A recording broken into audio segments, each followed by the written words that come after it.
Vamos a hablar sobre la clasificación de los manuscritos bíblicos y por qué hemos querido hacer este ejercicio, devolviéndonos un poco en la historia, entender un poco acerca de los manuscritos que existen, el origen de cada uno de ellos y un poco el transcurrir de cada uno de los manuscritos a lo largo de los siglos hasta que llegan hasta nuestros días y se convierten en las versiones bíblicas que tenemos en nuestras casas hoy y que hacen parte de nuestro diario vivir y de la forma en que comprendemos el cristianismo y que son parte fundamental de nuestra fe y que son columna de nuestra doctrina cristiana.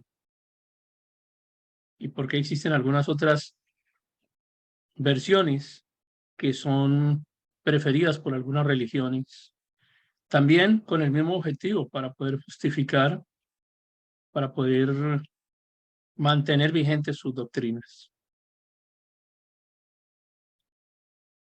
Entonces llegábamos a algunas conclusiones anteriormente y decíamos pues que no tenemos una Biblia original como tal, es decir, el escrito original, sino que son copias que se han venido transmitiendo durante diferentes generaciones.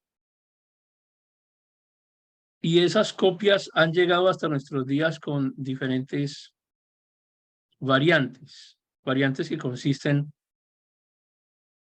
en omisión de textos,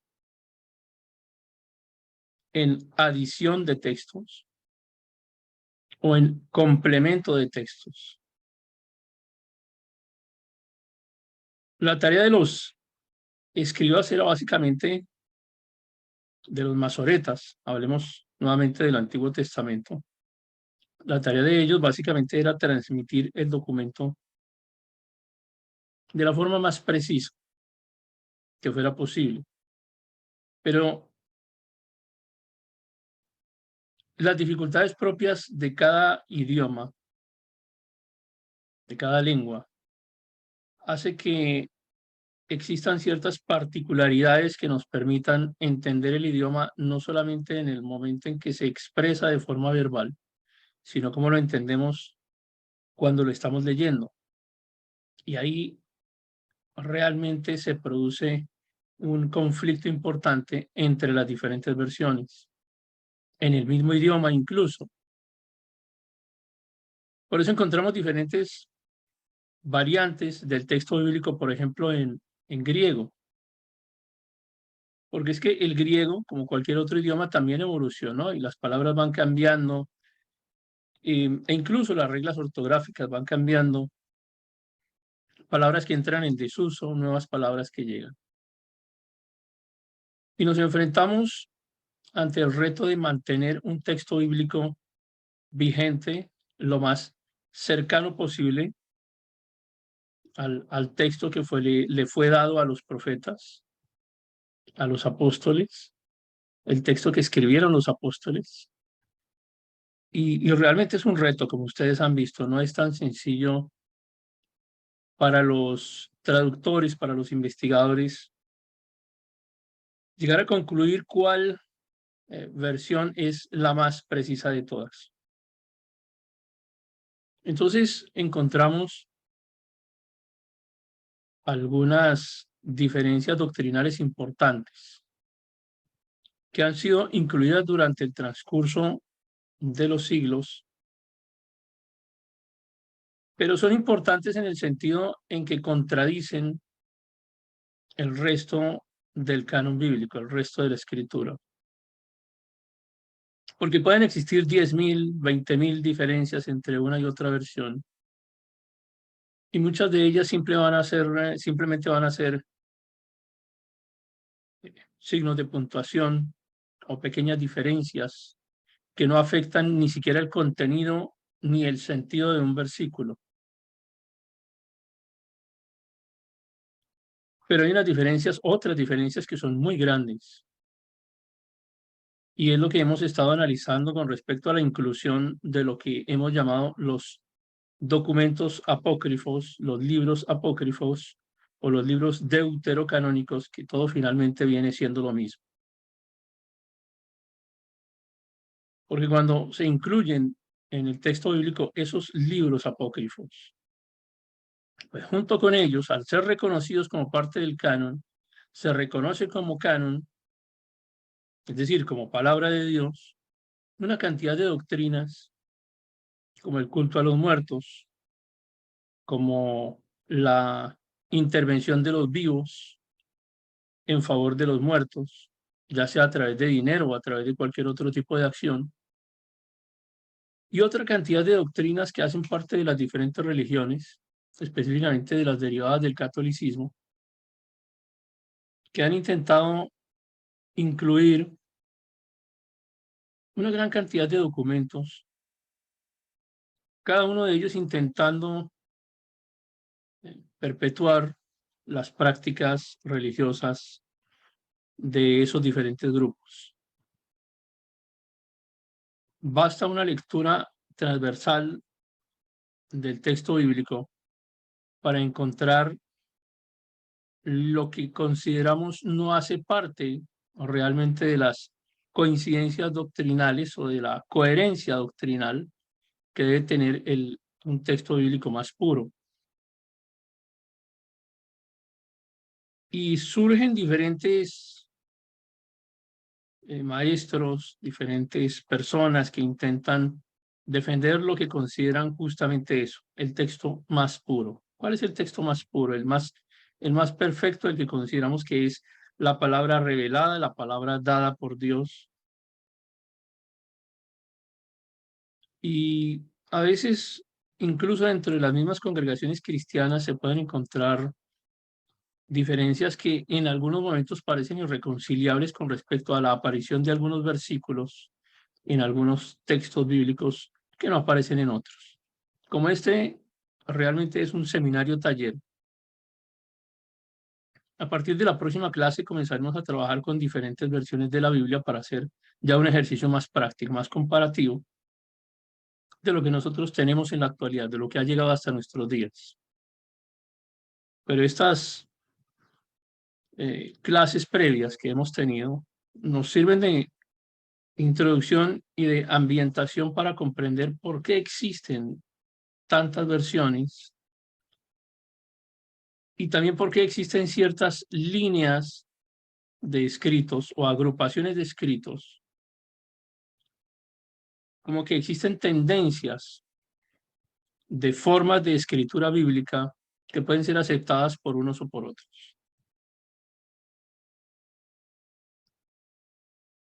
Y eso lo vamos a comprender un poco más el día de hoy. Vamos a hablar entonces de los códex bíblicos. Y uso el nombre códex simplemente para tratar de generalizar el ejercicio que vamos a hacer, pero ya ustedes han venido entendiendo la diferencia entre un rollo, entre un manuscrito, entre un códex. El rollo, pues básicamente su nombre nos indica la forma en la que está visiblemente organizado el documento, un rollo. Cuando hablamos de códex, hablamos más de un libro como el que conocemos hoy en día. Se parece más a eso, como un libro de los actuales. El códex son varios documentos que están organizados por páginas y que están en algunos casos debidamente empastados, depende del estado de conservación del documento. Y un manuscrito lo entendemos más bien como una hoja de ese códex, como un documento que no está integrado con otros documentos al mismo tiempo en un libro, sino que más bien es mucho más individual en su presentación física. Ya saben ustedes la diferencia, por ejemplo, entre un papiro y un pergamino, el material con el que están hechos, y dependiendo de la zona, de la región en donde se encontraran los escritores, pues algunos materiales se utilizaban con piel de cabra, con piel de cordero o cualquier otro animal que tuviesen disponible en el momento en que se fabricaba la copia del documento. Y las tintas. A veces se utilizaban tintas vegetales, a veces se utilizaban tintas derivadas de minerales, pero también a veces se utilizaban tintas que se extraían de algunos animales como escarabajos. Las tintas muy complejas como los tonos rojos o anaranjados casi siempre eran extraídos de pequeños animales y por eso era tan costoso y tan difícil de conseguir este tipo de tintas. El tipo de escritura con el que se hacen las diferentes copias de las Biblias en aquella época, pues seguramente la escritura que usted tiene es diferente a la de todos los demás compañeros que están en este momento en el grupo. Y es posible que algunos no logren comprender claramente lo que el otro está escribiendo, aunque todos estemos escribiendo en español. Pero digamos, el particular trazo de cada uno hace que unas letras sean más legibles que otras. De manera que esto también ocurría en la época de la transmisión de los textos bíblicos y contribuye todo ello a que existan diferencias, muchas diferencias entre unos y otros códex, rollos o manuscritos. Y debemos analizar entonces realmente si ese versículo que nos habla de condenar a aquel a quien quite, aunque sea una letra, voy a tratar de parafrasear un poco esto, a quien quite aunque sea una tilde o una coma del texto, pues es digno de condenación. ¿Hasta qué punto una persona que cometió un error involuntario de omisión o que consideró en un momento que incluir un signo de puntuación en una palabra o en un párrafo mejoraba la comprensión del texto, hasta qué punto es condenable? Y nos damos cuenta pues que no es realmente tan estricta la cuestión, en el sentido de que realmente lo que se está enseñando es que no debemos cambiar, no debemos alterar la enseñanza básica, la enseñanza doctrinal fundamental de la Escritura, o las enseñanzas básicas fundamentales, porque son muchas. Entonces no es que cambiemos una letra por otra, una C por una S, o una C o una S por una Z, no, no se refiere a eso. Se refiere es a que cambiemos realmente el mensaje, el contenido del texto, el contenido final del mensaje. Entonces, entendiendo eso, podemos ver que estos manuscritos pueden ser clasificados de muchas maneras. Y esto requiere un poco de atención, requiere que nos esforcemos un poco en la forma en que se van a clasificar estos documentos, porque no siempre van a tener exactamente la misma clasificación de acuerdo a la escuela de investigación con que usted esté trabajando. Quiero decir que, por ejemplo,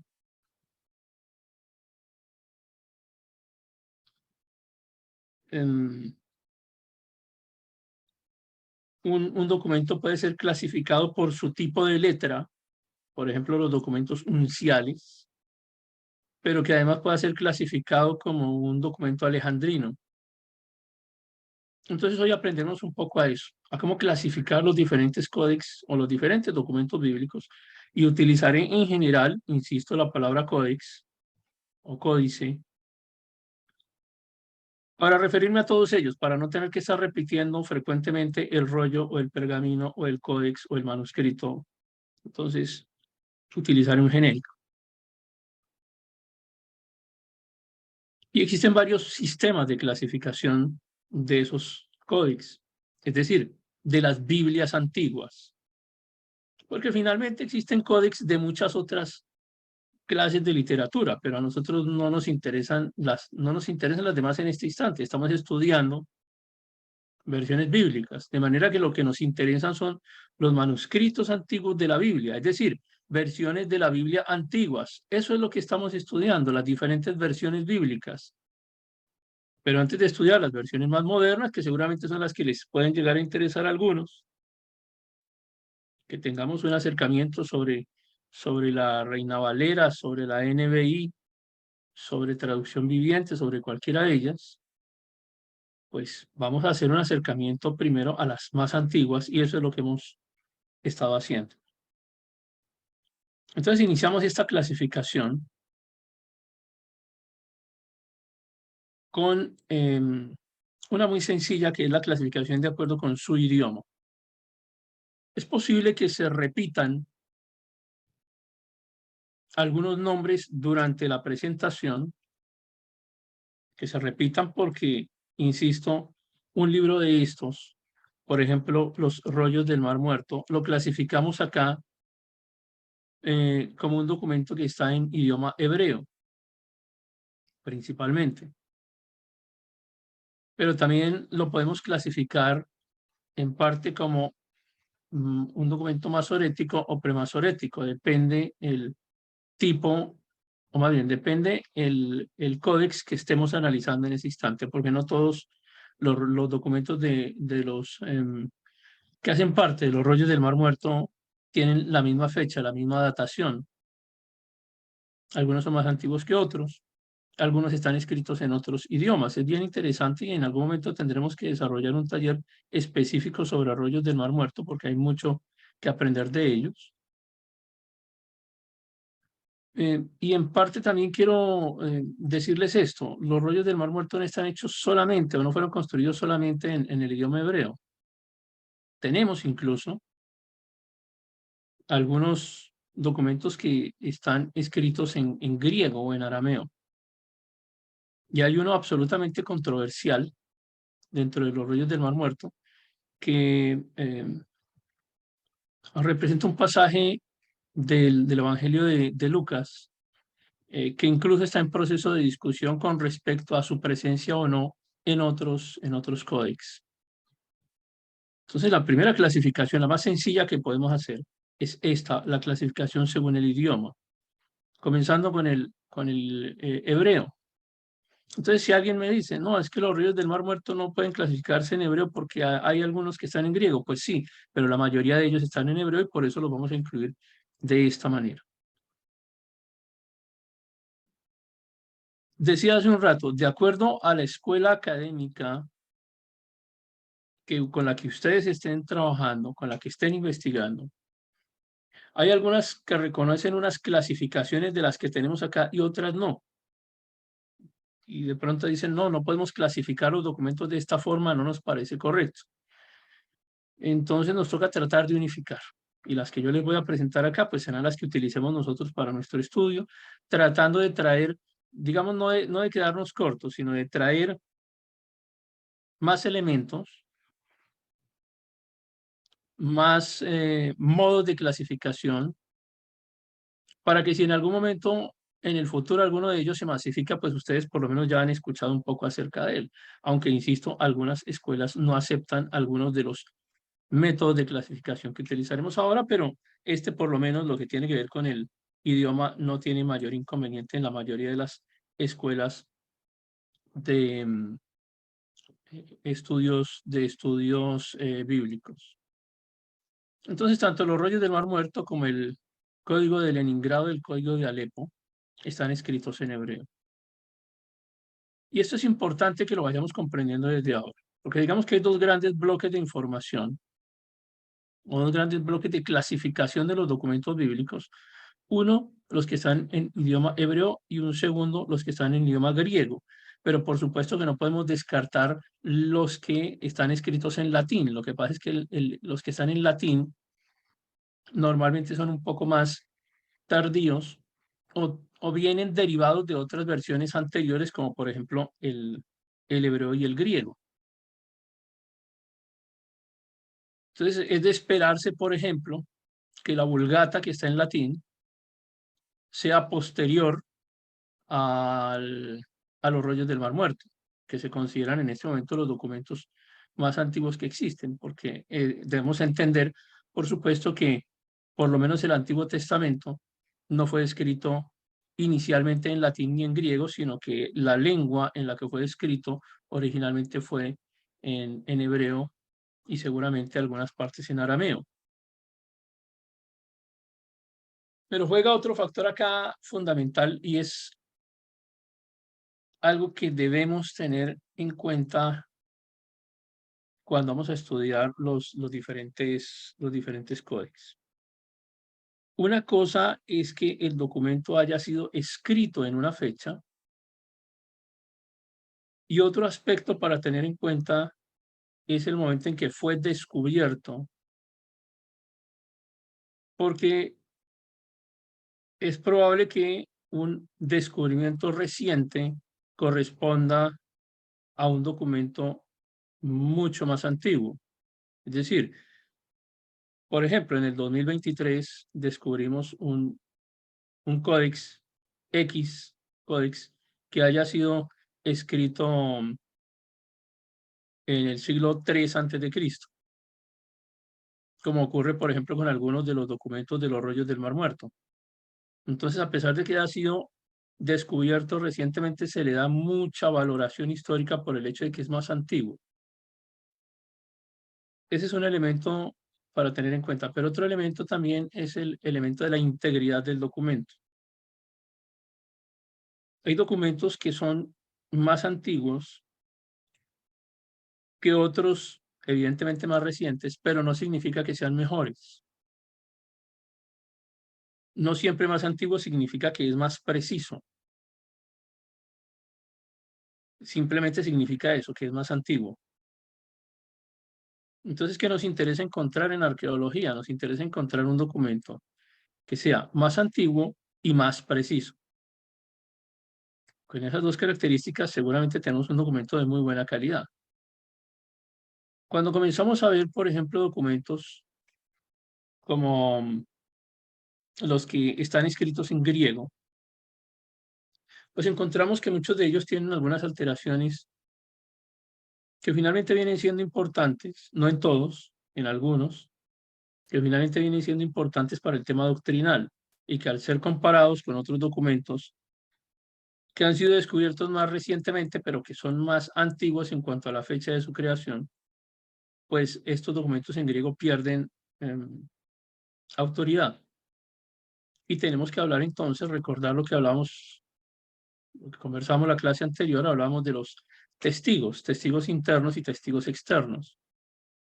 Y hablando específicamente de esos testigos internos, entonces tenemos que comprender cómo algunos de estos documentos, sin importar que sean muy antiguos, tienen unos testigos internos poco confiables, porque tienen deficiencias notables en cuanto a los textos o la transmisión de los textos, que sí son mayoritariamente representados en otros documentos. Voy a poner un ejemplo claro para tratar de hacerme entender mejor con esto que estoy diciendo. El Códex Vaticano es un documento que se considera muy antiguo y se considera que es de muy buena calidad en cuanto a su integridad física, es decir, casi completo.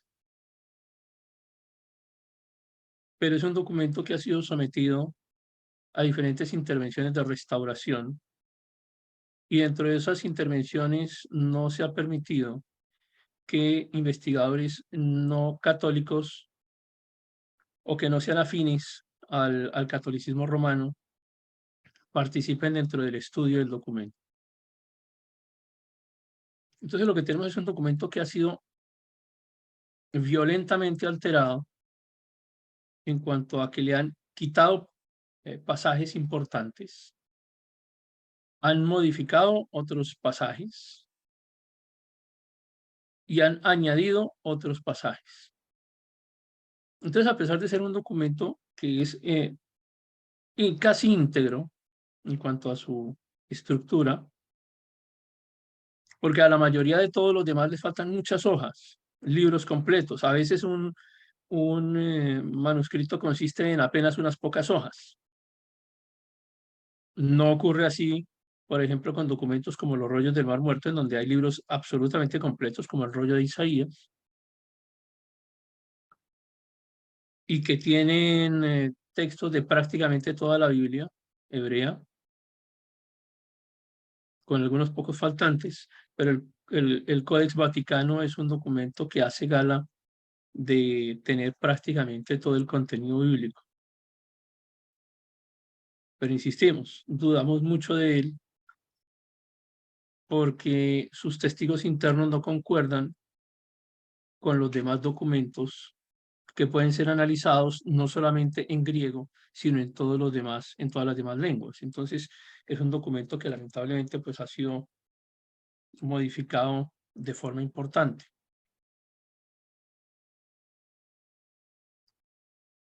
lo cual hace que pueda uno tener cierta resistencia a otros documentos similares o que hagan parte de la familia. En este caso, de los documentos que están hechos en griego, construidos en griego, como el Códice Sinaítico, por ejemplo. Ningún otro evidencia tantas alteraciones como el Códice Vaticano. Nos preocupa mucho lo siguiente, y es que en este momento el Códice Vaticano hace parte de los documentos autorizados oficialmente para la creación de las nuevas versiones bíblicas que se llevan a los diferentes idiomas en todo el mundo. En la primera clase veíamos cómo, y lo reiteraremos probablemente la próxima semana, cómo algunas personas se han adueñado de los derechos de autor de la Biblia. La Biblia no puede ser impresa por cualquiera. Ninguno de ustedes tiene permiso de imprimir la Biblia. Supongamos que usted tuviese dinero suficiente, todo el que quisiera, para imprimir, qué sé yo, 1000, 2000 versiones de la Biblia. No sería posible.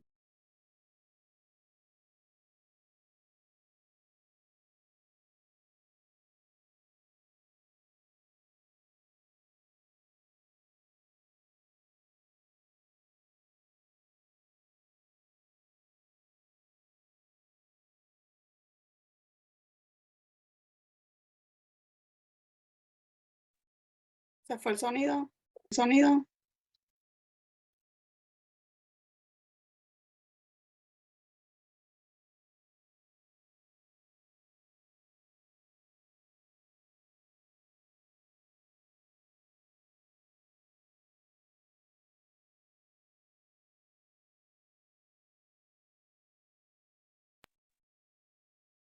Entonces entendemos cómo existen algunos intereses particulares para que no solo de forma, para defender ciertas formas doctrinales, pero también existen algunos intereses particulares del punto de vista económico. Les decía, si alguno de ustedes tiene suficiente dinero para imprimir 1000, 2000 unidades de la Biblia y quiere repartirlas gratuitamente entre las personas a quienes ustedes deseen llegar, una población carcelaria o en los hospitales o simplemente a cualquier persona con quien quieran ustedes desarrollar un trabajo de evangelización,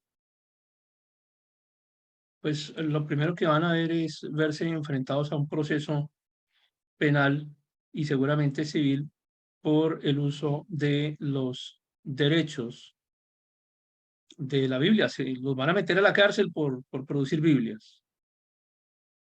La Biblia tiene derechos de autor en este instante, tiene propietario de derechos de autor. Y así como usted no puede reproducir cualquier otro libro, el que usted quiera, una novela o cualquier otra obra literaria, de forma libre porque tiene que respetar los derechos de autor. Bueno, la Biblia en este momento tiene derechos de autor en todas las versiones que utilizamos actualmente. Seguramente si usted va a utilizar, por ejemplo, va a hacer ese ejercicio de imprimir la Biblia y repartirla de forma gratuita. Y como no puede hacerlo con ninguna de las versiones actuales porque tienen derechos de autor vigentes, pues seguramente usted utilizará la versión en español, la Reina Valera 1611, 1609. Utilizará unas versiones mucho más antiguas, pero pues con la dificultad de que están hechas en un castellano que no es comprensible hoy en día, la gente no lo va a entender, va a ser muy difícil que alguien lea en ese español tan antiguo, tan arcaico, y la gente no va a entender, no va a entender el mensaje, no va a ser capaz ni siquiera de leerlo de forma adecuada. Entonces, las versiones bíblicas tienen que ser, por eso es que son llevadas a la actualidad, ¿no? Porque pues como el lenguaje va, el idioma va cambiando, se necesita que podamos entender lo que leemos. Y no podemos entender en un lenguaje que es demasiado antiguo, un lenguaje de 300, de 400 años, así sea nuestro mismo idioma, pues tiene unas variantes idiomáticas que hacen que sea prácticamente incomprensible el mensaje y por eso es que las Biblias van cambiando eh, para ser actualizadas con el tiempo. Entonces, hay unos intereses, insisto, económicos. Si usted crea una editorial en este instante, probablemente uno de sus primeros pensamientos sea producir una versión de la Biblia porque pues 100 millones de copias al año probablemente le toque un porcentaje importante a su negocio y habrá quien lo vea como negocio. De hecho, producir la Biblia necesita recursos, necesita un proceso de impresión, el papel, la encuadernación, la distribución y para eso se necesita dinero. Así que seguramente la idea también sería venderla para poder tener un dinero que permita ser reinvertido en el proceso, si es que alguien quisiera hacerlo de esa manera. Y sería más eficiente que simplemente imprimir 1 millón de Biblias y regalarlas y luego no tenemos pues más recursos para volver a imprimir otro 1 millón. Seguramente no tenemos necesidad de enriquecernos vendiendo Biblias, pero digamos sacar los costos para que pueda volver a hacerse el ejercicio de reimpresión. Esa es una posibilidad que tendría en mente alguien que simplemente quisiera distribuir una versión de la Biblia actual en un lenguaje actual y que se ajustara pues al canon, al canon cristiano. Entonces ahí tenemos, digamos, el primer gran bloque de dificultad con respecto a la producción de la Biblia. El otro tiene que ver con la doctrina. Y acá solamente hay dos grupos finalmente, con algunos pequeños apéndices, como los testigos de Jehová y los nuevos grupos de eh, judaizantes, cristianos judaizantes que están produciendo unas versiones bíblicas con el Nuevo Testamento en hebreo que son absolutamente absurdas, puesto que el idioma original del Nuevo Testamento no fue el hebreo, pero los grupos judaizantes pues pretenden eh, tener algunas Biblias en las que el Nuevo Testamento esté escrito en ese idioma. Pero excepto esos dos apéndices, insisto, pues realmente no tenemos sino dos grandes grupos doctrinales, el grupo del cristianismo y el grupo del catolicismo. Y dentro del grupo del catolicismo, pues es evidente que tienen una mejor organización, tienen un mejor respaldo financiero y además hacen parte de casi todas las sociedades bíblicas del mundo en este momento. Es decir, hay una influencia política importante, una influencia religiosa política.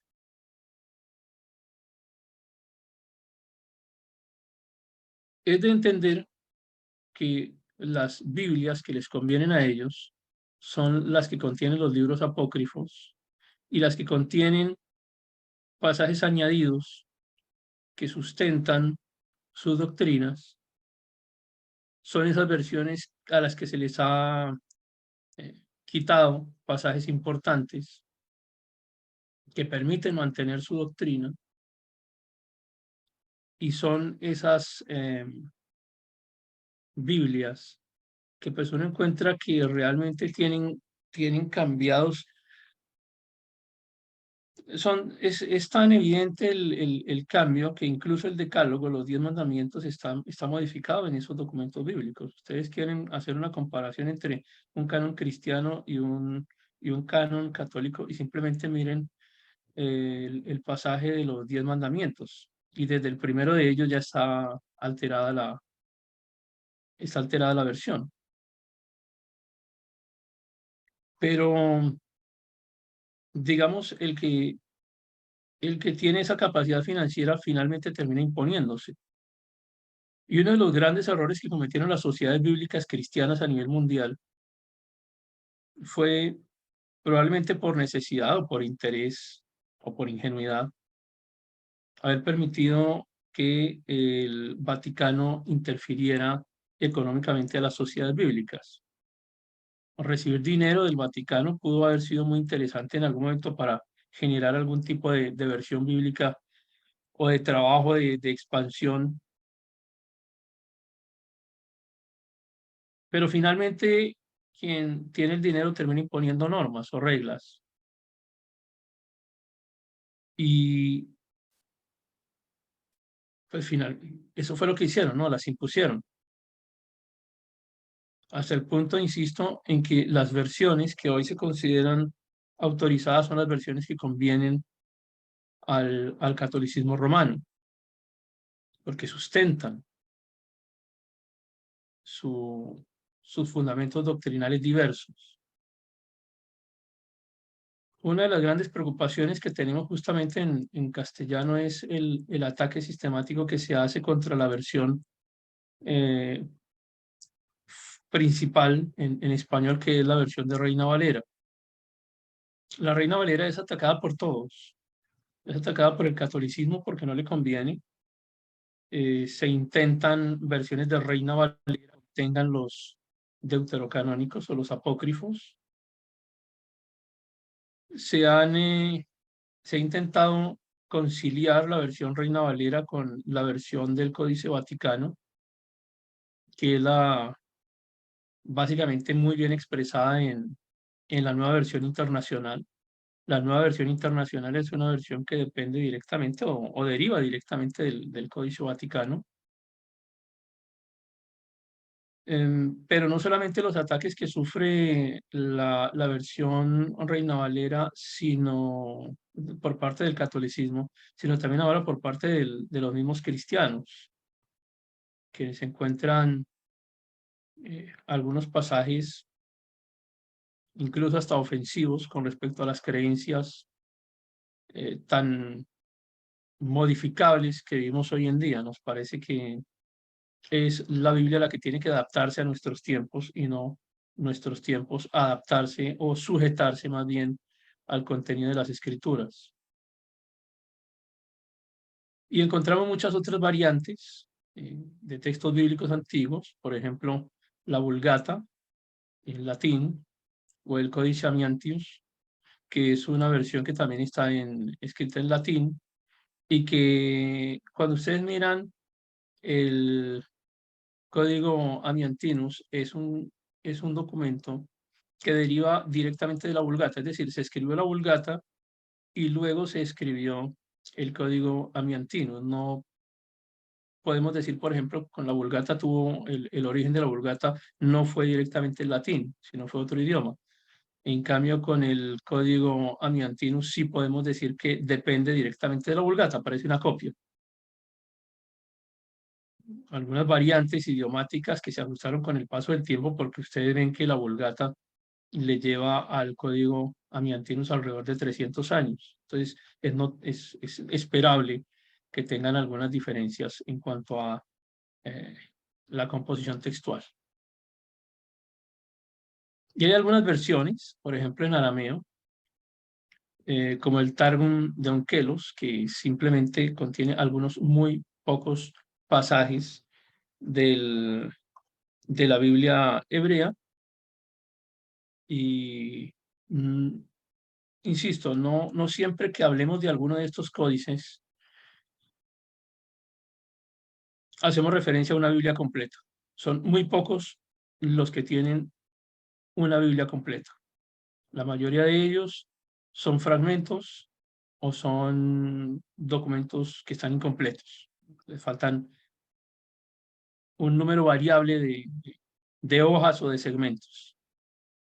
Entonces, digamos que este es nuestro primer esquema de clasificación, el más sencillo, y por eso ustedes encontrarán que existen diferentes versiones de la Biblia en diferentes idiomas, así como hoy en día las encontramos en francés, en alemán, en japonés, etc. Además, ustedes saben que la mayoría de las lenguas actuales, las lenguas derivadas del latín, las lenguas romances, las Biblias, por ejemplo, en francés, en alemán, en español, todas derivan del proceso de la Reforma. Porque ahí tenemos otro gran inconveniente hoy en día con los cristianos atacando la Reforma. Pero dices que la Reforma fue la que nos permitió conocer la Escritura realmente, la Biblia realmente como era. Poder sacar la Biblia del latín, poder sacar la Biblia de un lenguaje que nadie entendía porque nadie tenía capacidad de lectura, ni capacidad de investigación, ni mucho menos capacidad de cuestionamiento.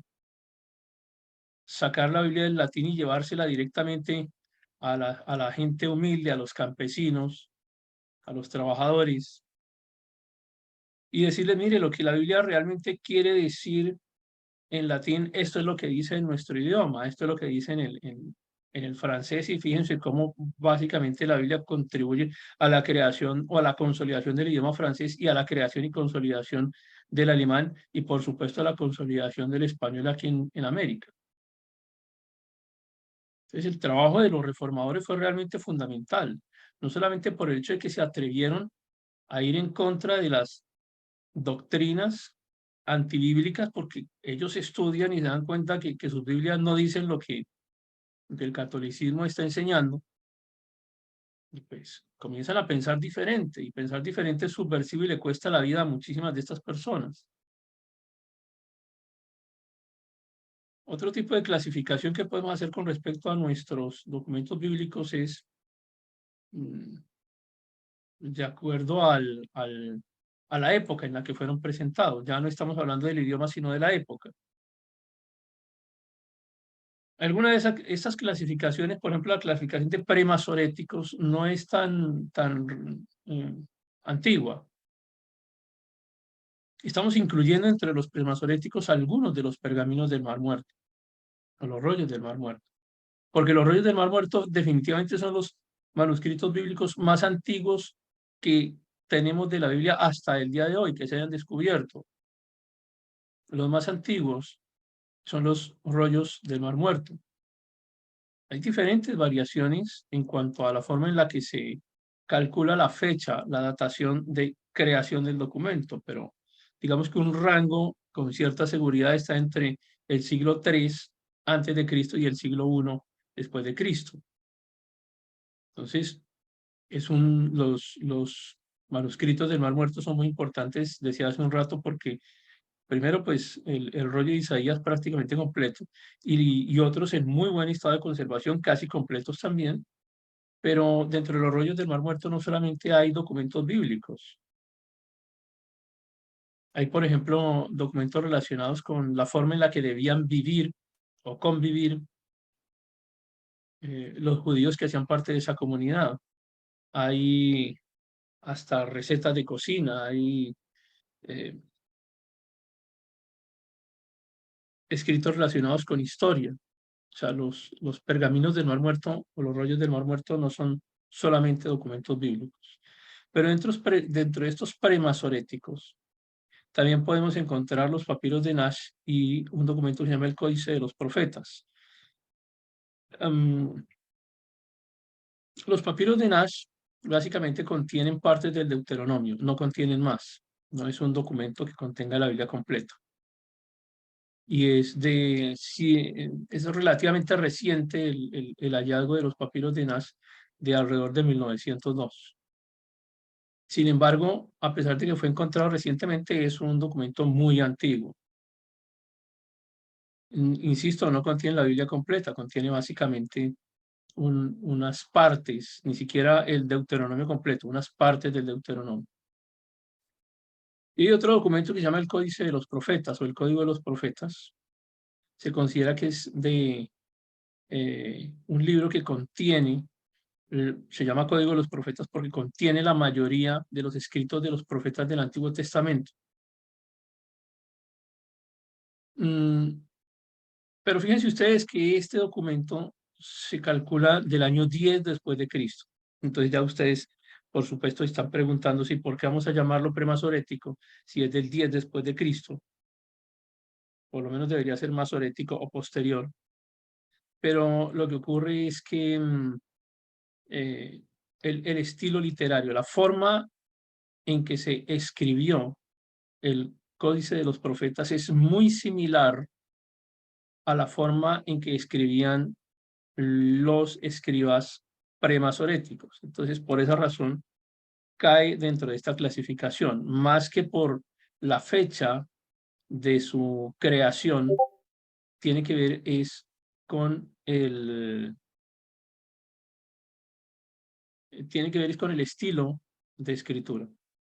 Y luego vienen los masoréticos, como el Código de Leningrado y el Código de Alepo, que son importantes. Hoy, si el tiempo nos alcanza, hablaremos del Código de Alepo.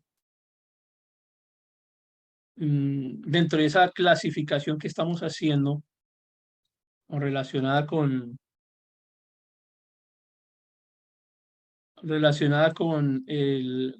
la época. Entonces, pues no podemos desconocer los documentos que hacen parte de la historia sí, de la historia griega y de la historia latina. Entonces, estos griegos, pero griegos del Nuevo Testamento, y los latinos como la Vulgata de Jerónimo, de San Jerónimo. Y ya entonces avanzamos hacia la Edad Media, encontramos otros documentos importantes, uno de los cuales hablamos hace un rato, el Código de Amiantinus. Y en la Edad Moderna ya podemos encontrarnos con nuestra famosa Biblia de Gutenberg. Ya tienen ustedes una idea mucho más clara porque hemos conversado en muchas ocasiones anteriores acerca de ello. Y como para, digamos, tener una idea de qué es lo que estamos haciendo acá en esta clasificación, entonces me atreví a dejarles aquí algunas versiones que hemos clasificado como modernas, como la King James, que es equivalente a la Reina Valera, pero en inglés, la Reina Valera en español, y les traje incluso hasta la nueva versión internacional, simplemente para entender un poco en qué consiste este modelo de clasificación. Entonces es una clasificación según la época. Tenemos otro modelo de clasificación según el contenido. Entonces, algunos de estas versiones bíblicas van a tener solamente el Antiguo Testamento. Algunos de ellos, por ejemplo, manuscritos como el rollo de Isaías, que hace parte de los rollos del Mar Muerto, o el rollo de los Salmos, o el Códice de Alepo. Finalmente, en la última columna les he dejado algunas de las ubicaciones actuales de algunos de estos manuscritos, de estos códigos. Algunos otros no contienen todo el Antiguo Testamento, solamente contienen, o principalmente contienen el Nuevo Testamento, como el Papiro Relans, el Códice Sinaítico y el Códice Alejandrino, que son importantes para el estudio de nuestro Nuevo Testamento en la actualidad. Como estamos haciendo una clasificación por contenido, entonces ya tenemos algunos que contienen el Antiguo Testamento, otros que contienen el Nuevo y otros que contienen los libros apócrifos. De los libros apócrifos hablamos bastante durante las clases anteriores y en el libro que ustedes leyeron que ya está en proceso de culminación de la revisión final para poder tener el documento base. Ahí se mencionaron varios de los documentos apócrifos que, digamos, son un poco más conocidos. La mayoría de gente conoce 1, 2, 7, pero acá alcanzamos a ver alrededor de unos 20 y son muchos más, pero realmente es que a veces ni siquiera valen la pena. O sea, valen la pena desde el punto de vista de que si usted está interesado en el estudio un poco de cuáles eran las costumbres de las personas en cierta época de la historia, o le interesa algún documento en particular, pues es más un espíritu de investigación, de profundización sobre alguno de esos documentos por alguna razón particular, pero la mayoría de los apócrifos, pues finalmente ni siquiera tienen trascendencia dentro de la misma doctrina que los acoge. Entonces ahí tenemos, por ejemplo, el papiro de Oxirrinco, que está en la Biblioteca Nacional de Francia y que contiene básicamente no contiene otras cosas que no sean documentos apócrifos, es decir, su contenido no es Antiguo Testamento, no es Nuevo Testamento, sino es un documento apócrifo o documentos apócrifos, igual que el Códice de Chacos. Y hay otros documentos que no contienen ni Antiguo Testamento, ni Nuevo Testamento, ni apócrifos, sino que simplemente tienen comentarios. Entonces, incluimos aquí la Biblia de Gutenberg, no porque no contenga el resto de la Biblia, sino porque queremos hacer referencia a que esta Biblia, la Biblia de Gutenberg, fue una de las primeras de nuestra época moderna que incluyó comentarios. No solamente contiene el texto como tal, sino una enseñanza que intenta ser quien produce la versión bíblica. Y seguramente ustedes tienen algunas Biblias que vienen con comentarios. Entonces hay versiones que son más grandes, que son más completas, vienen con mapas, vienen con tablas de conversión de moneda, de conversión de unidades de medida, de distancia, de peso, todo eso. Y también además vienen con algunos comentarios arqueológicos y demás. Entonces son comentarios. Entonces hay un comentario que se llama Comentario Biblia de Gutenberg y que no necesariamente debe tener contenido la Biblia de Gutenberg. Si me refiero a ese que básicamente es el comentario como tal que se convierte en otra unidad académica independiente. Esto en cuanto a su contenido. En cuanto a su lugar de origen, entonces tenemos los vamos a clasificar, digamos, por mayor relevancia, no son los únicos que les voy a mostrar, pero digamos que por el mayor número de documentos que son encontrados en estos lugares, entonces hacemos esta clasificación según su lugar de origen. Entre ellos los manuscritos hebreos, básicamente, son los que contienen el texto masorético. Los diferentes textos masoréticos que existen, el texto masorético no es uno solo, porque hay quienes también dicen que realmente el documento fundamental, la palabra verdadera del Señor es la que está escrita en el texto masorético. Pero entonces nos toca preguntarles ¿y cuál? Porque los textos masoréticos son varios. Entonces nos hablan del texto recibido. Y hablando del Nuevo Testamento, ¿el texto recibido cuál? ¿Cuál de las versiones que se imprimió primero? ¿La que contenía, por ejemplo, la coma juanina o la que no? O sea, ¿cuál es la que consideran que es la palabra de Dios? Lo mismo ocurre con los textos masoréticos. No hay uno solo, hay variantes entre ellas. Hay unos que están en mejores condiciones que otros. Hablaremos del Códex de Alepo, hablaremos del Códex de Leningrado, que son fundamentales para la construcción del Antiguo Testamento por su origen. Y es indiscutible que el hecho de que estén escritos en hebreo y que tengan un buen nivel de antigüedad los hace valiosos. Es como si tenemos en este momento un Nuevo Testamento en hebreo, pues eso no tiene eso realmente no es valioso. No es valioso desde el punto de vista de, de la filología, de la lingüística, de la historia, porque vuelvo a insistir, el Nuevo Testamento no fue escrito originalmente en hebreo, entonces, ¿para qué quisiéramos tener un documento que tuvo que haber sido traducido del griego hasta el hebreo, con todas las dificultades que seguramente conlleva el ejercicio, pero con todos los riesgos adicionales de una mala interpretación, de tratar de devolver del griego hasta un hebreo clásico. Y en la imagen les quedan otros textos masoréticos. Ahí está, por ejemplo, el Códex del Cairo. Y yo quiero insistir en esto, o sea, porque es que cuando hablamos de texto masorético, a la gente le da la impresión de que es la Biblia perfecta.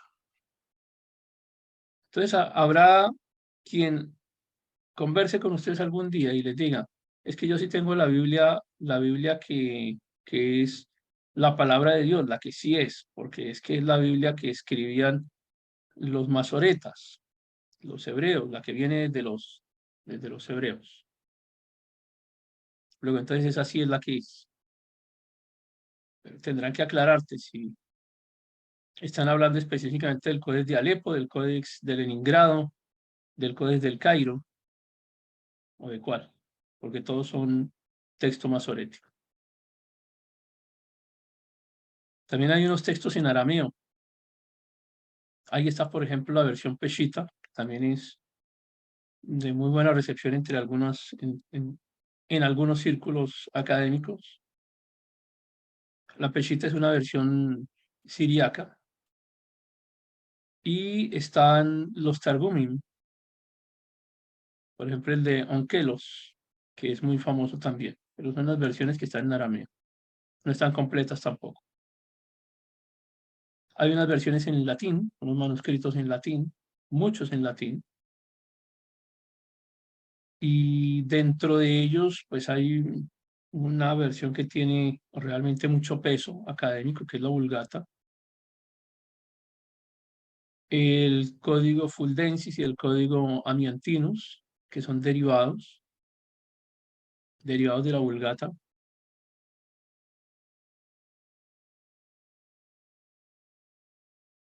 A pesar de que la Vulgata fue encargada básicamente por el catolicismo, creo que es importante tener en cuenta aquí a su autor, porque Jerónimo demostró ser un investigador íntegro. Si bien es cierto que algunas versiones incluyen segmentos apócrifos, no es tan fácil definir si los incluyó directamente Jerónimo cuando se escribió este documento o si los incluyó completamente dentro del texto, pero es un trabajo bien hecho, a pesar de que está en latín, uno puede confiar más aquí, es como en el autor que en el ordenador del gasto. Y el trabajo de Jerónimo pues realmente fue bastante bueno, no podemos descartar completamente la Vulgata latina. Dentro de los documentos griegos, por supuesto la Septuaginta, que deberíamos tener también un muy buen grado de confiabilidad con respecto a la Septuaginta, porque pues fue un documento hecho por un grupo selecto de escritores hebreos a los cuales se les encargó la traducción a otro idioma, en este caso al griego. Pero hay otros documentos como el Códice Sinaítico, muy famoso por supuesto, y los demás que hemos mencionado. Entonces, es una clasificación, como ustedes ven, es una clasificación diferente de acuerdo al lugar en donde se está produciendo el evento de la escritura. Hay unos documentos que son los manuscritos coptos, los que utiliza la religión ortodoxa de Egipto principalmente. Entonces está lo que llamamos como la Biblia shaídica y la Biblia boaírica. Son dos documentos, insisto, básicamente utilizados por la iglesia copta, contienen parte de apócrifos que son aceptados por ellos y que incluso ni siquiera son aceptados por el catolicismo romano.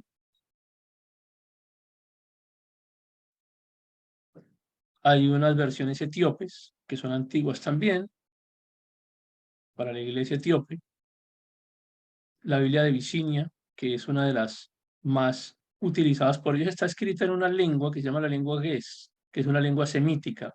Es una lengua semítica que se hablaba en Etiopía, pero se ha convertido como en la lengua litúrgica de la religión ortodoxa etíope, así como en la Edad Media el latín era la lengua litúrgica del catolicismo romano. Ahora la lengua Ges hace parte de la lengua autorizada, la lengua litúrgica de la Iglesia Ortodoxa Etíope. Un estilo de escritura muy propio. Y la Biblia de ellos, como les acabo de mencionar, es principalmente la Bicinia. Y otros que mencionaré simplemente de forma general. Bueno, la Peshitta, ya habíamos hablado algo de ella. Y algunos manuscritos árabes, por supuesto que hay Biblias escritas en árabe, ahí tienen algunas de ellas, como por ejemplo la Biblia de Bagdad, y algunos manuscritos samaritanos, como el Pentateuco samaritano. Quiero hacer una aclaración con respecto a este documento que encontramos aquí arriba en los manuscritos bíblicos siriacos, porque también puede presentarse para confusiones e incluso para controversia. Porque estamos hablando de exapla siriaca. Y a algunos no les gusta mucho ese término, exapla siriaca, porque la exapla, ustedes saben, exapla significa 6. Hay 6 versiones, 6 columnas con diferentes versiones del texto hebreo, 6 versiones del texto en hebreo. Pero incluye la Septuaginta, que está en griego. A ver, hago una aclaración, corrijo. Son 6 versiones en total. Tiene la Septuaginta en griego y tiene la versión siriaca, y las otras son griegas.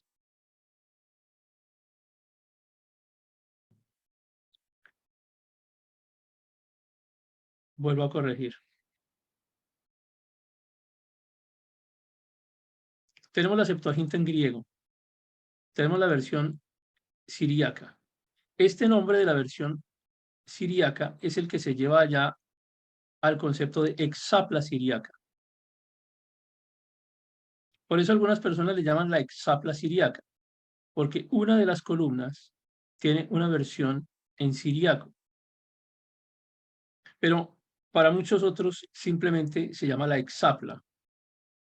Entonces tenemos en esas 6 columnas la Septuaginta en griego, la versión en siriaco y las otras están en hebreo, en diferentes versiones del hebreo. No todos aceptan el nombre de exapla siriaca, pero si ustedes lo escuchan en alguna ocasión, se está refiriendo a este mismo manuscrito.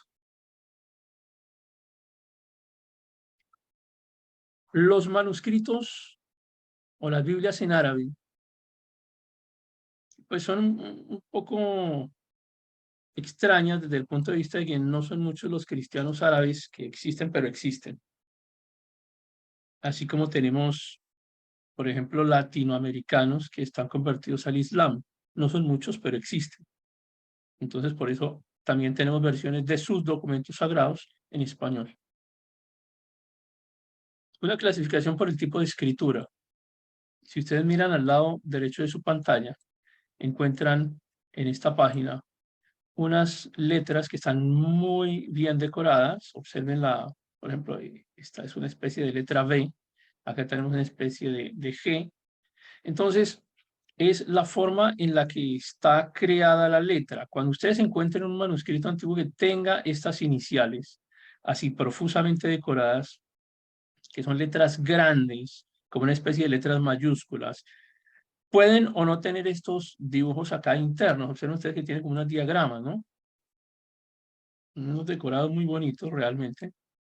Entonces, a estas versiones de estas Biblias que tienen esta clase de fuentes, le llamaremos versiones unciales. Entonces, ustedes van a escuchar, es una versión uncial, significa que es una versión que está escrita con este tipo de fuente de acuerdo pues al idioma con el que estén trabajando. Así como ustedes tienen en su computadora diferentes fuentes, cuando están trabajando en Word, le cambian la fuente de una a otra, la que más les gusta. Bueno, acá también entonces en aquella época las fuentes se utilizaban para que el documento se viera más bonito. Entonces las fuentes unciales son estas fuentes en mayúscula y regularmente es la primera letra la que es de un tamaño muy grande, redondeado o curvo, que se utiliza para encabezar los títulos y que además pueden tener algún dibujo adicional interno, decorativo. Hay otras fuentes que llamaremos, u otros documentos, u otras Biblias, que ya no serán las Biblias unciales, sino las Biblias cursivas, y simplemente es porque ya no están hechas en mayúscula, sino en minúscula, una letra que es más pequeñita y que es propia de la Edad Media, o también hay un tipo de códices que se llaman semiunciales. Un códice semiuncial es un códice que tiene combinación de unciales y cursivas. Entonces, a esa combinación le llamaremos semiunciales.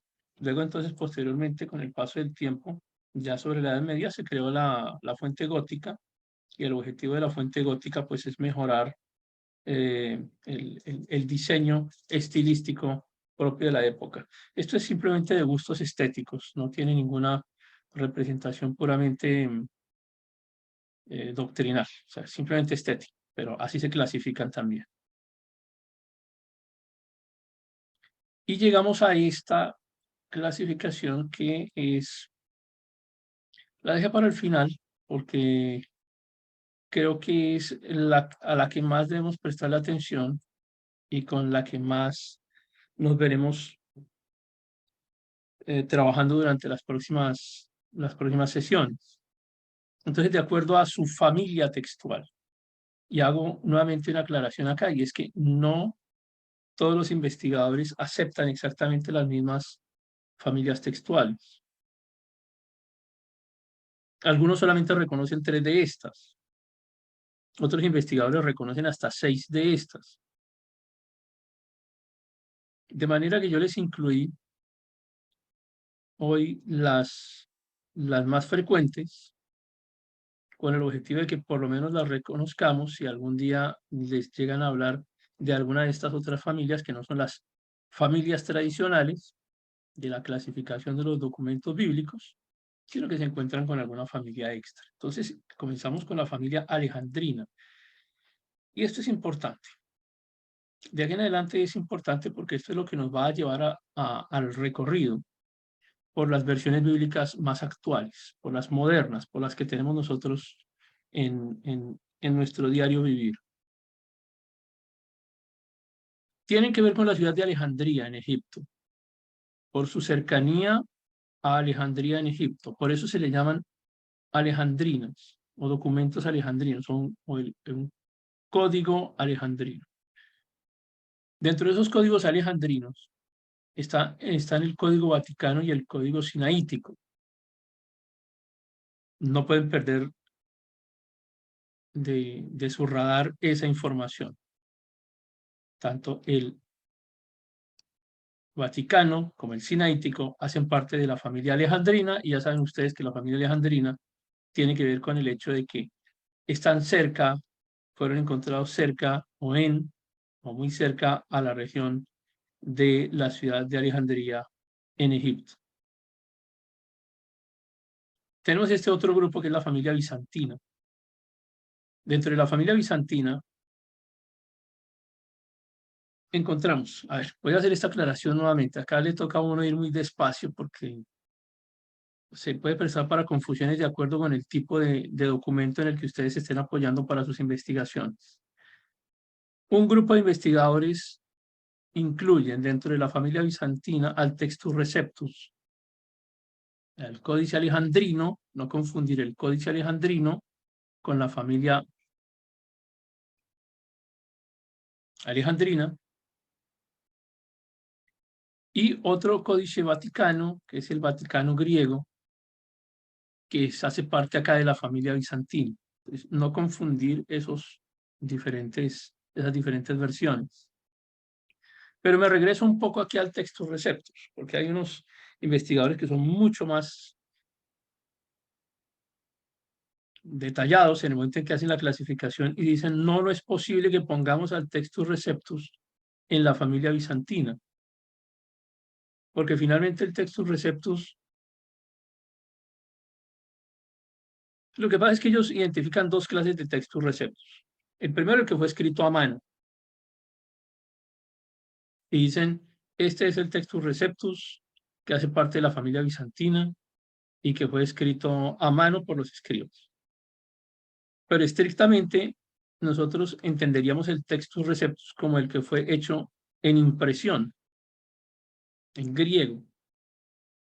Entonces, el que sale de la impresión, que nos trae la Biblia en griego, que es el que conocemos como Textus Receptus y que la mayoría considera que es la mayoría de los investigadores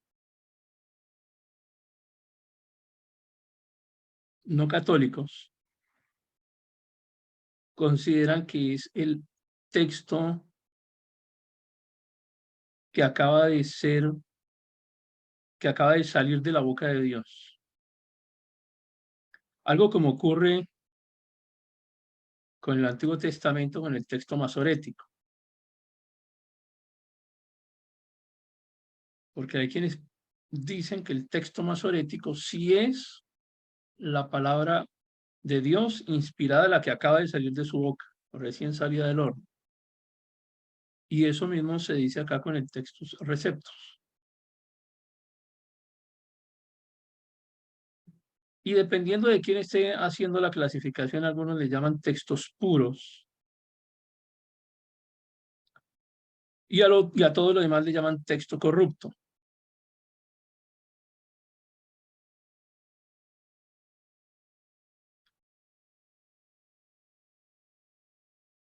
Ya ustedes han visto lo difícil que es llegar a la conclusión de que un texto en específico es el original que Dios le dio a Moisés y le dio a sus profetas y le dio a sus apóstoles. Es realmente muy complejo determinar una precisión absoluta del texto.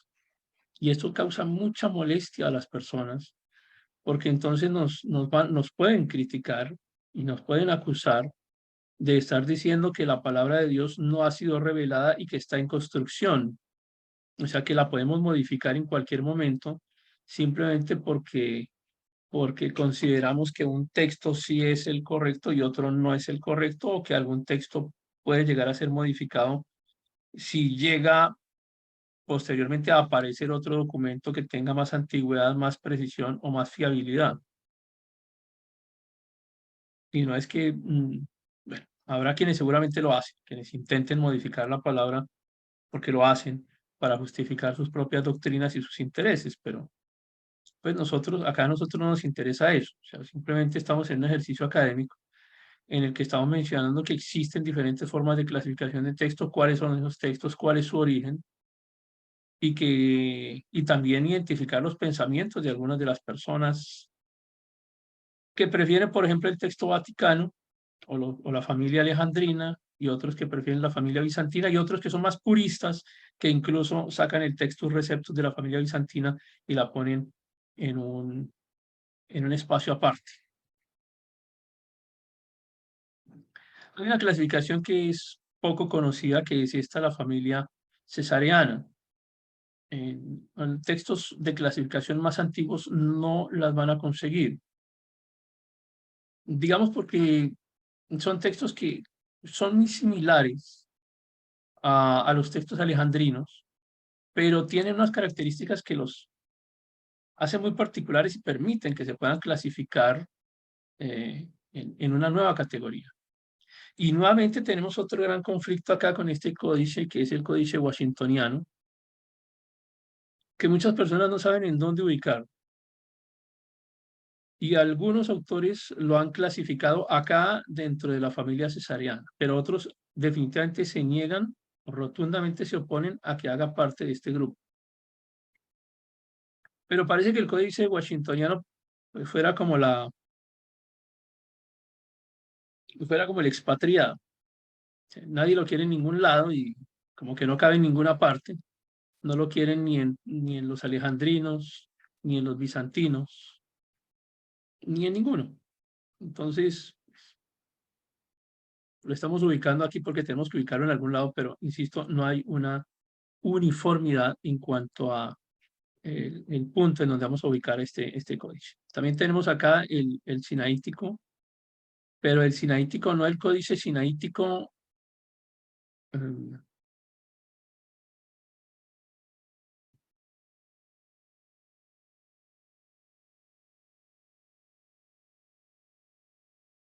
no este códice sinaítico que hace parte de la familia alejandrina, sino este que se llama códice sinaítico siriacos. Y no hay que confundirlos porque no son iguales, no son lo mismo, son dos documentos diferentes. Bueno, ¿por qué los ubicamos acá? Porque se han encontrado cerca de la región de Cesarea en Roma. Pero ahí tenemos una complicación con el washingtoniano porque él ha viajado mucho, entonces es difícil también de ubicarlo en ciertos sectores. La familia occidental. Los códices de la familia occidental casi no le gustan a los investigadores más vuelvo a utilizar la palabra, más puristas, porque es una traducción más, a ver, menos gramatical y más expresivo. Yo alguna vez les conté lo siguiente, y quiero volver a contarles esta anécdota. En alguna ocasión, algunos ministros intentando traducir la Biblia a una de las lenguas africanas, se encontraron con el problema de hacer entender, de traducir un pasaje en el que se habla de una blancura como la nieve, porque si nuestros pecados fueran limpiados serían más blancos que la nieve. Intentaban hacer entenderle ese mensaje a unas personas que viven en una región de África en la que evidentemente no tienen idea qué es la nieve, jamás la han visto en su vida, están alejados de los medios de comunicación masivos, en un momento en donde no teníamos internet ni teníamos los recursos que existen hoy en día, y ellos intentaban explicarle a las personas qué era la nieve en medio del desierto, sin tener montañas, sin tener picos rocosos que tuviesen hielo, y hablarles de ese concepto de pureza o de blanqueza.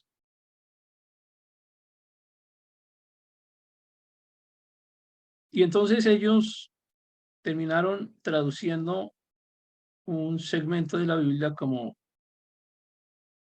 más blanco que el coco, la parte interna del coco, la carne del coco, como se llame por dentro, la corteza interna del coco, porque era lo que conocían estas personas allá en el lugar en donde vivían. Claro, no conocían la nieve ni conocían el blanco intenso de la nieve, pero conocían el blanco intenso del coco por dentro, cuando recién lo acaban de partir. Y fue la forma en la que ellos dieron a entender ese nivel de pureza que querían expresar a través del versículo bíblico. Y algunas personas se molestaron mucho y atacaron fuertemente a estos predicadores, porque habían alterado la Biblia, porque la Biblia dice que no se le puede cambiar ni una coma.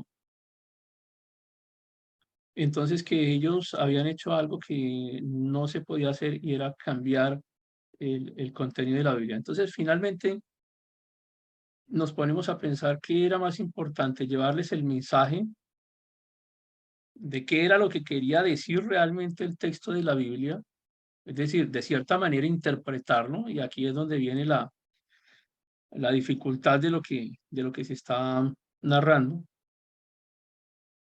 o simplemente dejar de forma textual las palabras con las que está escrito en su idioma, si se quiere, original, porque ni siquiera estaba en hebreo o en griego. Vea, les digo, si muchas de las palabras que están escritas en hebreo o en griego de aquella época se intentaran traer al español, lo entenderíamos, simplemente no tendrían una equivalencia exacta en nuestro idioma.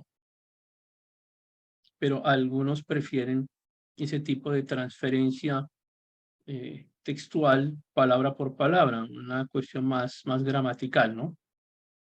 Entonces, dentro de la familia occidental se encontró eso, se encontró una traducción que sea más libre en el sentido de que permita a la persona comprender el texto a pesar de que la traducción no sea tan textual, palabra a palabra, una traducción gramatical, una traducción, sí, una traducción palabra por palabra. No siempre las mismas palabras significan lo mismo en otros idiomas.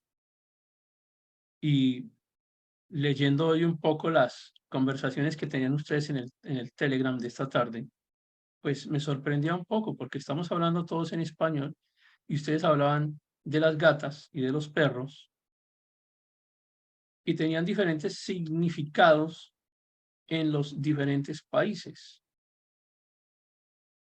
aún en el mismo idioma. Solamente basta en cambiar de un país a otro, de una región a otra. Entonces, ¿hasta qué punto esa interpretación textual realmente va a transmitir el mensaje que queremos que la Biblia transmita, que es la verdadera palabra de Dios? Cuando finalmente el mensaje puede ser transmitido como hacen estos documentos de la familia occidental, de una manera más libre, que les permita expresarse, que les permita entender a partir del entorno en el que están inmersos. Y eso hace parte pues ya de lo que cada uno de ustedes quiera asumir y quiera entender y quiera utilizar con respecto a sus conclusiones finales del curso, porque acá nadie les va a imponer ningún tipo de eh, norma o de medida interpretativa. Simplemente ustedes van a tener las herramientas y cada quien decide lo que es más adecuado según su propio criterio. Vamos a finalizar con esto, que es el Códex de Alepo, dentro de los muchos que hemos hablado. Vamos a hablar del Códex de Alepo. Pienso que para dentro de 2 clases más, ya les puedo compartir un libro que está en proceso de revisión. El libro se llama Los Manuscritos Sagrados. Los Manuscritos Sagrados recoge una gran cantidad de los principales manuscritos de la Biblia que existen alrededor del mundo y se hace un análisis de cada uno de ellos, su origen, eh, posibles escritores, posibles variantes, un análisis muy detallado y tiene unas tablas comparativas muy interesantes que para quienes les vaya a interesar profundizar sobre este tema va a ser muy útil. No lo tenemos todavía, creo que en unos 15 días ya está terminado, entonces se los compartiré oportunamente. Por ahora, quiero decirles que uno de los principales documentos que vamos a poder encontrar en el estudio de las diferentes versiones bíblicas es este códex, que es el Códex de Alepo. Se considera el Códex de Alepo como la versión bíblica más antigua de la Biblia hebrea en todo el mundo. Entonces, cuando nos hablan de la palabra pura, algunos investigadores o algunos predicadores que dicen que tienen la Biblia, la que sí es la de verdad, la que no tiene ningún cambio con respecto a la palabra de Dios, dada a sus profetas. No sé si probablemente se están refiriendo al Códex de Alepo, porque es hasta ahora la copia más antigua de la Biblia hebrea que existe en todo el mundo. El problema es que es posible que más adelante los arqueólogos encuentren otra más antigua y es probable que tenga algún tipo de variante. Entonces, ¿ahí cómo hacemos? La palabra de Dios ahora, la palabra perfecta será ¿cuál? ¿La del Códex Alepo o la de otro más antiguo? ¿O existen mejores versiones que el Códex Alepo? Porque el Códex Alepo no está completo, de hecho está bastante incompleto, por algunas cuestiones históricas relacionadas con violencia y con guerra, no existe el Códex Alepo completo. Que sea más antiguo no significa que sea el más preciso, significa solo eso, que es el más antiguo, pero no está completo. Una página digitalizada la tienen ahí al lado derecho de su pantalla, hace parte del Códex Alepo. Quienes entiendan perfectamente el idioma, entonces se van a divertir leyéndolo. Y esta es Alepo. Se llama Códex Alepo porque fue encontrado en Alepo. Y Alepo es esta ciudad que tienen allí de fondo. Eso es en Siria. Y entonces otra vez queda uno, pues como pensando un poco en quienes dicen tener el texto bíblico perfecto, porque si es más perfecto, porque es más antiguo, pues el más antiguo es el Códex de Alepo y además es sirio, ni siquiera es judío, el origen es sirio. A este documento le llaman la corona, así como en el castellano le decimos la corona a la Reina Valera. Bueno, ellos le dicen la corona al Códex de Alepo. Es interesante por varias razones. Primero porque nos permite comprender parte del texto, cómo está escrito, cómo está redactado, cómo se ajusta en la comparativa con otras versiones de la Biblia. Pero tiene algo bien interesante el Códex de Alepo, y es que mire usted cómo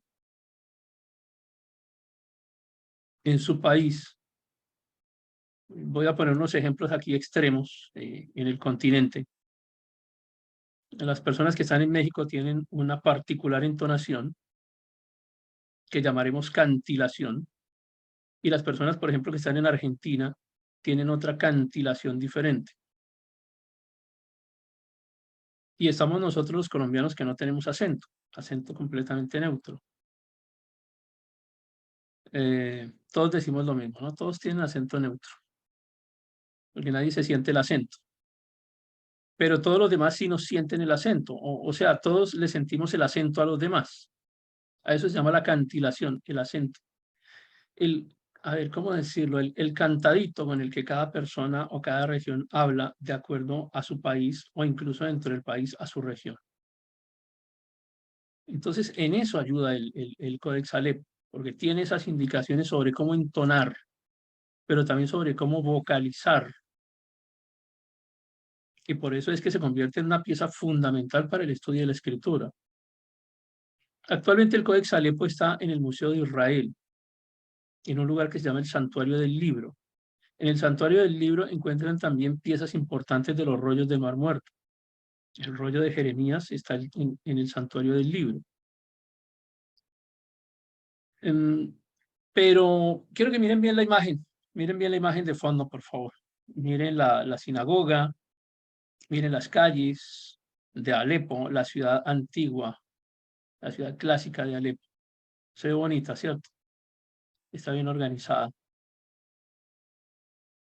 Esta es Alepo hoy en día. Es la misma ciudad. Si bien es cierto que el Códice de Alepo sí fue escrito, se cree que fue escrito en Israel, también se cree que fue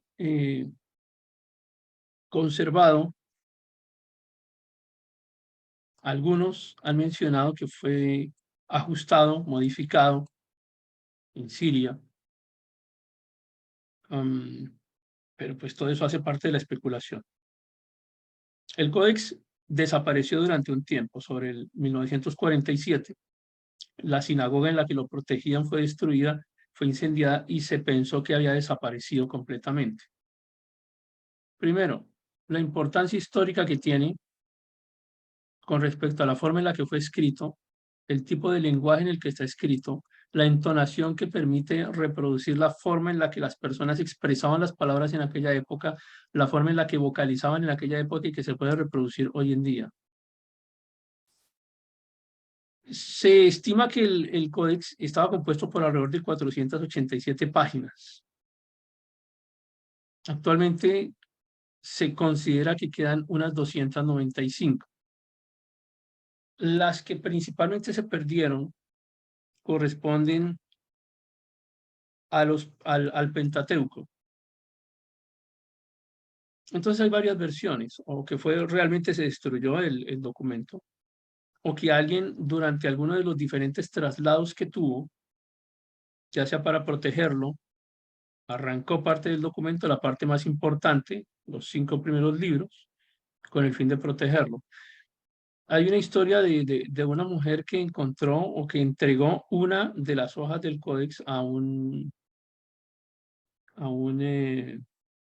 museo, y que luego fue verificado que correspondía al Codex Alepo. Entonces, pues hay mucho misterio alrededor de qué ocurrió realmente con el documento.